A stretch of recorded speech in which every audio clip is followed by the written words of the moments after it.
В преддверии Дня учителя во Дворце детского творчества состоялась очередная республиканская научно-практическая конференция. Ее участниками стали специалисты по воспитательной работе, сотрудники образовательных учреждений, педагоги дополнительного образования и методисты. На мероприятии обсудили актуальные вопросы внедрения новых технологий в образовательный процесс, ресурсы бизнеса и общества для развития личности ребенка, инновационные идеи в сфере дополнительного образования. В рамках мероприятия также были организованы панельные дискуссии и пленарные заседания, участники которых попытались найти пути совершенствования республиканской нормативно-правовой базы дополнительного образования детей. И есть сдерживающие такие нормативные факторы, которые, по сути, заставляют наше дополнительное образование немножко отставать от динамики времени.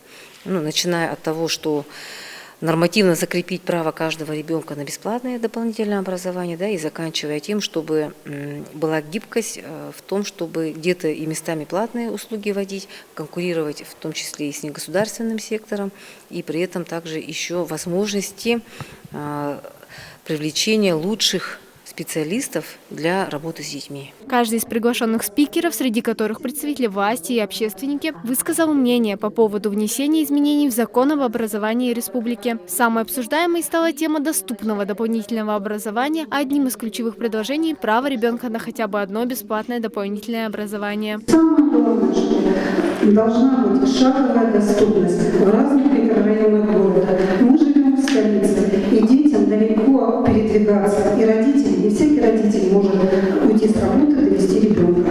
Если будем работать по месту жительства в разных районах, центры могут работать до 8 до 9 вечера, охватывать подростков. И я думаю, что вопрос по правонарушению тоже должен снизиться в связи с тем, что будут созданы условия. Подводя итоги дискуссии и заседания, участники приняли решение создать рабочую группу, которая будет вносить предложения в республиканское законодательство. Также была озвучена идея создания отдельного закона о дополнительном образовании детей. Диана Кулманакова, Александр Ауштоль, Айсен Попов, Якутск ТВ.